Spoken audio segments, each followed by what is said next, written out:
seluruh hadirin hadirat, bapak-bapak, ibu-ibu, pemuda-pemudi umat baginda Nabi besar Muhammad yang selalu dimuliakan oleh Allah Subhanahu wa taala.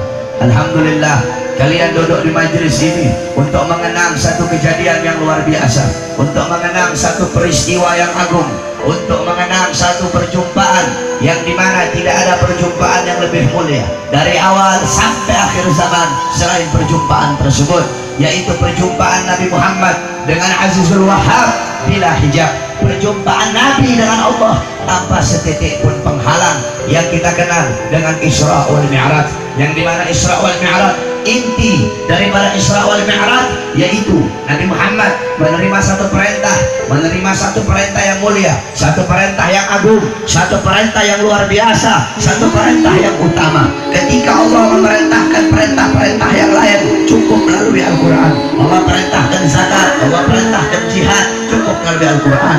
Allah perintahkan haji, cukup melalui Al-Quran. Allah perintahkan puasa, cukup melalui Quran. Tapi ketika Allah perintahkan salat, tidak cukup melalui Quran. Allah undang Nabi Muhammad untuk langsung menerima perintah tersebut, karena begitu agungnya salat, karena begitu mulianya salat, karena begitu utamanya salat. Oleh karena itu, bapak-bapak, ibu-ibu, pemuda-pemudi sekalian, perhatikan kau punya salat, perbaiki kau punya salat, sempurnakan engkau punya salat. Salat adalah tiang agama. Apabila kau punya salat hancur, kau punya salat roboh, maka roboh engkau punya agama. As-salat ra'sul ibadah. Salat adalah kepalanya ibadah. Baik buruknya amal ibadah seseorang tergantung dari salat. Bagus rusaknya amal ibadah seseorang tergantung dari salat. Kalau kau punya salat baik, maka baik seluruh amal ibadahmu. Kalau kau punya salat rusak, kau punya salat hancur, maka rusak dan hancur seluruh amal ibadah kamu. Perhatikan betul-betul kau punya salat.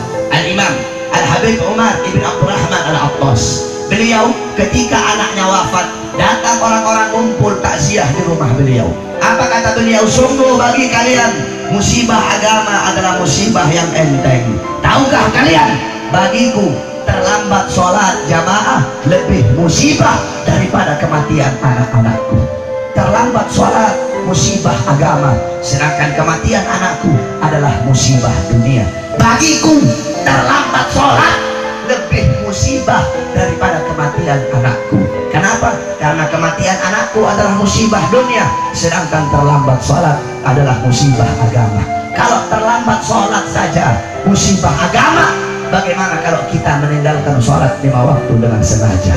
Bapak-bapak, ibu-ibu, khususnya para pemuda-pemudi, jikalau di bulan-bulan yang lalu, di tahun-tahun yang lalu, ada engkau punya sholat yang kau tinggalkan, baik sengaja atau tidak sengaja, kodok kau punya sholat. Tidak ada alasan bagi kamu untuk tidak mengkodok sholat. Wajib kau kodok kau punya sholat.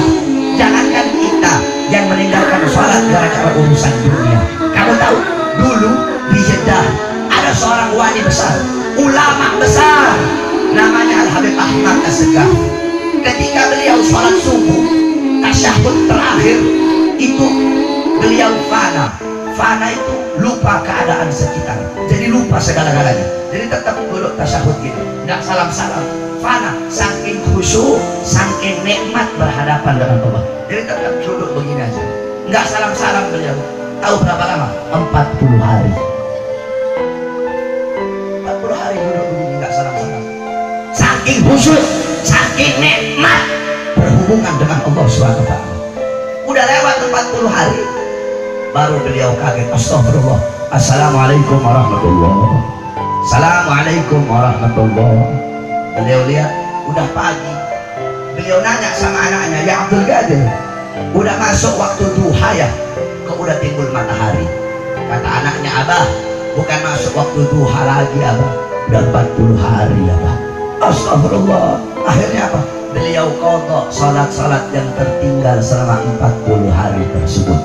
Padahal tertinggalnya saking khusyuk dan nikmatnya berhadapan dengan Allah. Saya dan kalian, ketika kita meninggalkan sholat gara-gara urusan dunia, meninggalkan sholat gara-gara urusan perut, meninggalkan sholat gara-gara urusan pangkat, jabatan, tahta dan kekuasaan, terus kau tidak kodok kau punya sholat, tidak ada alasan bagi kamu untuk tidak mengkodok sholat. Wajib kau kodok kau punya sholat.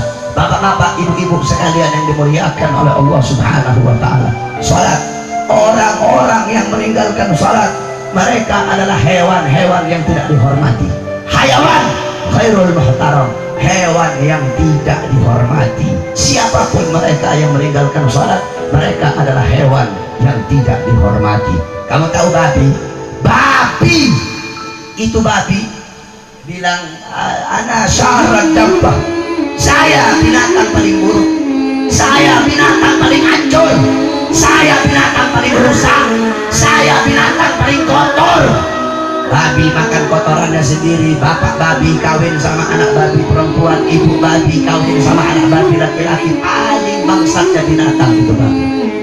Tapi kata babi, sebangsat-bangsatnya saya, sekotor-kotornya saya, seburuk-buruknya saya, kelak di akhirat saya tidak akan diberikan pertanyaan, saya tidak akan dimintai pertanggungjawaban oleh Allah, karena saya binatang bila akal, tidak punya akal.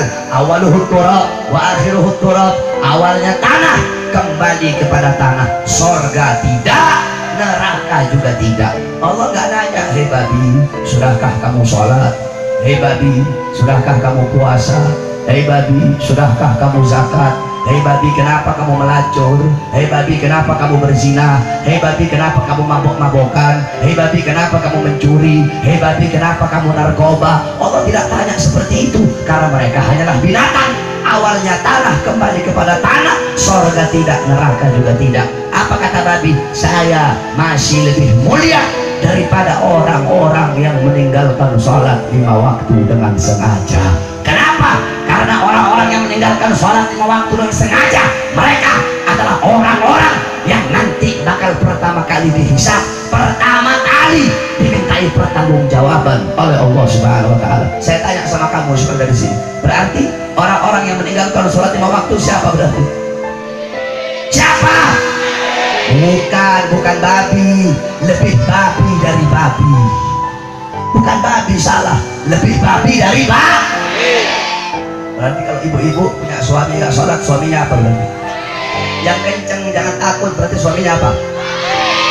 Babi. Bapak-bapak kalau punya istri nggak sholat, istrinya apa berarti? Kalau anak-anak nggak sholat, anak-anak punya RT nggak sholat, RT-nya RW. Lurah nggak sholat, lurah. Camat nggak sholat, camat. Bupati nggak sholat, bupati. Wali kota nggak sholat, wali kota. Gubernur nggak sholat, gubernur. Menteri nggak sholat, menteri. Presiden nggak sholat, presiden. Polisi nggak sholat, polisi. Tentara nggak sholat, tentara. DPR nggak sholat, DPR. Ustaz nggak sholat, ustaz. Kiai nggak sholat, kiai. Habib nggak sholat, Habib. Kalau andaikan Habib Ali bin Yahya nggak sholat, berarti Habib Ali bin Yahya apa? Perang amat. Habib Ali orang baik, beliau selalu melaksanakan sholat. Babi saudara-saudara. Makanya jaga betul-betul kau punya sholat. Kamu kalau punya istri nggak sholat, bilang babi sholat. Kamu ibu-ibu punya suami nggak sholat, pagi-pagi kasih makan lumpur, babi ini makan di lumpur nih, nggak sholat subuh, kamu goblok. Makanya perhatikan kau punya sholat. Sholat adalah amal yang pertama kali ditanya oleh Allah Subhanahu wa Ta'ala, amal yang pertama kali dimintai pertanggungjawaban. Allah nggak nanya dulu berapa banyak kamu naik haji, berapa banyak kamu puasa, berapa banyak harta yang kamu keluarkan. Bukan itu yang dulu ditanya.